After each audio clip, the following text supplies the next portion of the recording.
9 နှစ်အုပ်ချုပ်လိုက်တယ်နော်အဲ့ဒီ9 နှစ်မှာတခိုးပေါင်းစုံနဲ့စားလိုက်တယ်အဲ့ဒါကိုပြန်ဖုံးဖို့အတွက် NLD မှာနောက်တစ်ချိန်အာဏာရဖို့အရေးကြီးနေတယ်တိုင်းပြည်ဟို Federal ရမယ်တို့ရွေးကောက်ပွဲဟိုဗာလဲပြင်မယ်တို့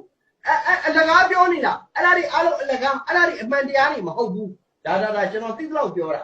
ဆိုတော့သူကအာဏာငန်းဖမ်းနေတဲ့အတွက်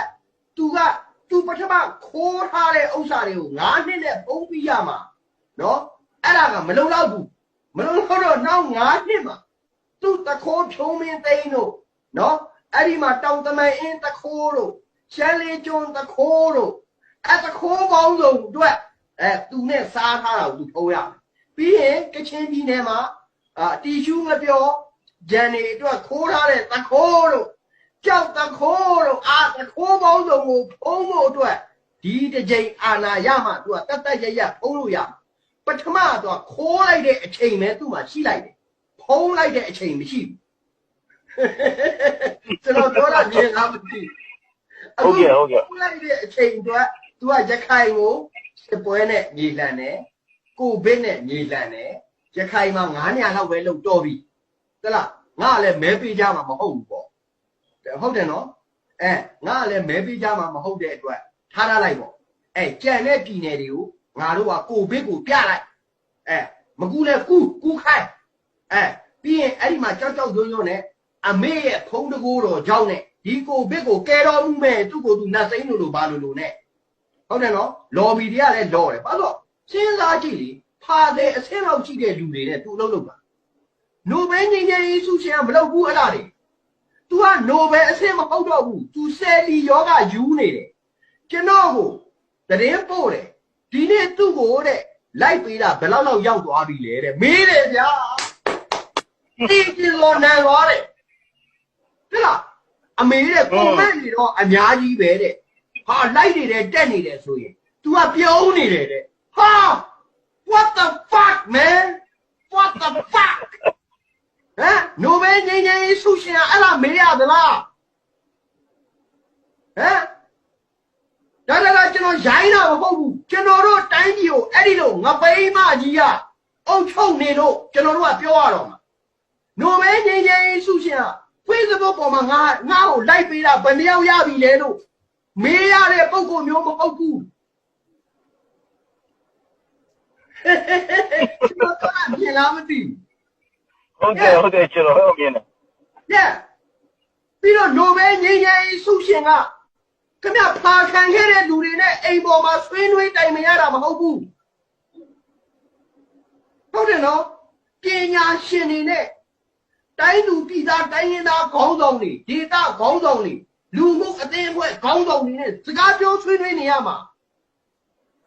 အခုသူရဲ့ကျွန်တော်ရဲ့အမြင်အသူ့ရဲ့နိုင်ငံတကာတန်တမာရေးအလုပ်ကရောအလုပ်မဖြစ်တဲ့ခါမှာခဏတော့ကိုရှည်လေးပြောသလိုစေဒီယူနေတာဟုတ်အခုမှသူ့ရဲ့လက်ရည်မှုနဲ့ထွက်လာတဲ့ကြပြားတွေကိုရောဒီလေလာဆွဲလို့ဆွဲတိတယ်မလားကျွန်တော်လေလာဆွဲလို့ဆွဲမှာဒါခရပ်ရှင်ဆိုတာရောနားမလည်ဘူးဒီလိုက်ဘလောက်ရတယ်ဆိုတဲ့ဟာတွေကကျွန်တော်ကအချက်မခွဲကျင်သေးဘူးအဲ့ဒီကြပြားဟာဆိုဗီယက်ကွန်မြူနစ်ပါတီကနော်ဒီဘော်ရှီဗစ်ပါတီကမာရာကော့စကီကရေးခဲ့တာသူရှက်ကွဲမှာဒါပေမဲ့မာရာကော့စကီရဲ့အယူဆကို तू ကယူပြီးရေးထားတာသူရဲ့ own creator မဟုတ်ဘူးပေါ့ no everything she does not create she doesn't create about that တဲ့လား तू က copy idea နဲ့ရေးထားတာမာရာကော့စကီရေးခဲ့ပြီးပြီ the prop မာနာကြပြနာမည်ကကျွန်တော်တို့သိတယ်ကျွန်တော်တို့စာဖတ်တဲ့လူတွေနော်ဟိုရင်းကဗာလဲဟိုချီမင်းရေးခဲ့တဲ့ဒီခရမ်းပြမြင်းရိုက်အောင်ဝေးတို့တခါပြန်ရေးလို့ကျွန်တော်ဝေဖန်ပြီးပြီတဲ့လားဟိုချီမင်းလည်းရေးခဲ့တယ်ဟိုချီမင်းကမြင်းရိုက်သူ့ကိုတော့မလုပ်နဲ့ဟိုချီမင်းပြောတာနော်စစ်လက်နဲ့ကျိုးလာမတုံနဲ့ရာဇသံနဲ့ကျိုးလာမတုံနဲ့သူဟာမြင်းရိုက်နော်အမြဲတမ်းဒုံဆိုင်နေတယ်သူတို့ရေးခဲ့တာဟိုချီမင်းအဲ့လိုမျိုးအခုသူကအာဏာမရခင်တော့အရန်ကောင်းတယ်ရေးတာတွေပြုတာတွေပြောတာတွေ အခုသူကိုယ်တိုင်ငုံကြည့်ပြီးရွာလဲနေတယ်သိလားဘာဖြစ်လို့လဲ तू ကတစ်ဖက်နဲ့သဘောတူထားတာတစ်ဖက်ကို तू ကအာတလို့ဖင်နေထူးထည့်ထားတာကိုကိုကောင်သိမှလဲ तू ကြောက်နေတယ်မင်းအောင်လိုင်းသိမှလဲ तू ကြောက်နေတယ်အခုမင်းအောင်လိုင်းရဲ့တယောက်တည်းမသွားဘူးသူ့ဘာခေါ်သွားမှာသိလားအခုကရေတွင်းပြက်ကြီးတဲ့ကိုတယောက်သုံးခုန်ထားမှာကျွန်တော်ကတောင်မပြောဘူးကျွန်တော်တို့ကိုဖာသေးဒီအိမ်ပေါ်ခေါ်ပြီးတော့ဆဲခိုင်းလို့ကျွန်တော်ပြောတော့တာကျွန်တော်ရက်ခိုင်းတယ်မရဘူးသူ88ကိုမြေခံပြစ်တာသူစစ်တပ်မဟုတ်ဘူးစစ်တပ်ကကောင်းနေ88ကိုခဏကြောက်နေတာမျက်နှာချင်းတော့မဆိုင်ကြည့်ရဲဘူး88အုပ်စုတစ်ခုလုံးသူ့ NLD ထဲမှာမရှိတော့ဘူးခပ်ပေါ်ပေါ်မကြောက်အမိန်ကောင်းပေါ်ရွက်ထားတဲ့ကောင်တော့ပဲကြံတယ်ကျွန်တော်ပြောတာမလောက်အောင်ဒါမျိုးတွေအခုသူကိုယ်တိုင်ဆယ်လီယောဂထားပြီလို့လိုက်ဘလောက်ရလဲမေးနေတယ်တဲ့သူ့အတူဟိုစားတချို့မှရုပ်ရှင်မင်းသားကြီးဖြစ်တဲ့ဟိုလူမင်းရောနည်းနည်းမြောက်ပေးလိုက်သေးတာဟိုအောက်ကနေလော်ပေးလိုက်တာငါတို့အမေစုကိုကြည့်လိုက်နိုင်ငံတကာတွားတဲ့ခါမှာ fashion ဘလို့ကြတာလဲဆိုတဲ့ဟာအဲ့ဒါကြီးဟိုကရောပီတိတွေဖြာအီးတွေပါနေတော့လားအခုကနိုင်ငံတော်ဆောင်ကအခုသူဖြစ်သွားတာကသူကအာဏာရဖို့အရေးကြီးနေတယ်तू ကကိုဗစ်နဲ့အကုန်ချုပ်ထားမယ် तू ကအစိုးရ तू ကပဲပြောလို့ရမယ် तू ကဘယ်ကော်မတီတွေဖွဲ့လိုက်မယ်အဲ့မှာ NLD ယူနီပေါင်းနေနဲ့ထည့်လိုက်အဲ့မှာ NLD ဆိုတော့သွားကူညီပြလိုက်မဲပေးရင်တွေ့လားကိုဗစ်မှာနေတို့ကို NLD ပဲကူခဲ့တာဒါကြောင့် NLD ကိုမဲပေးပါဆိုဂျင်းကြီးကိုထည့်လာအခုပတ်စံချီးရတော့မှမတွေ့လားခင်ဗျားတို့မြေကြီးနားမှာလေမင်းတို့ NLD ပါတီကပေးတယ်လို့တရားဝင်ပြောနေတာဝင်ကြီးတွေရှိမှာမဟုတ်ဘူးအဲ့ဒါကမ္ဘာဘဏ်ကချီးရတဲ့ပတ်စံကိုမြန်မာငွေလဲပြီးတော့အဲ့ဒါတော့မှကျွန်တော်ပြောတယ်လေဒုက္ခသည်စခန်းမပေးဘူးလို့ကျွန်တော်ပြောတယ်သိတယ်မလားအဲ့ဒါကိုလက်သိရနော်အောက်ချုပ်ရေးမှုတွေနဲ့တင့်တော်ရတဆွေလုံးတစ်မျိုးလုံးထည့်ပြီးတော့မှစည်ရင်းစရာကွက်လက်လေးထဲမှာကြံနေမှ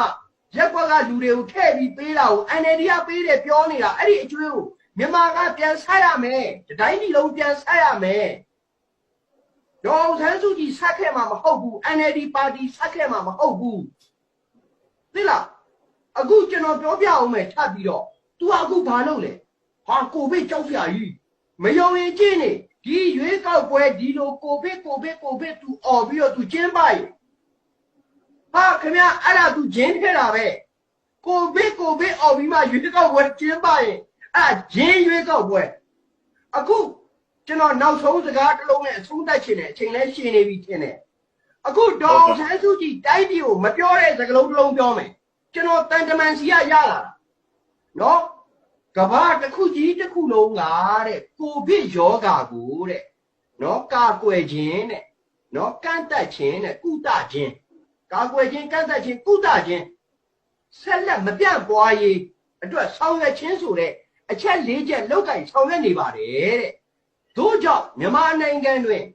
နော်နိုဝင်ဘာလ10ရက်နေ့တွင်ကျင်းပမည်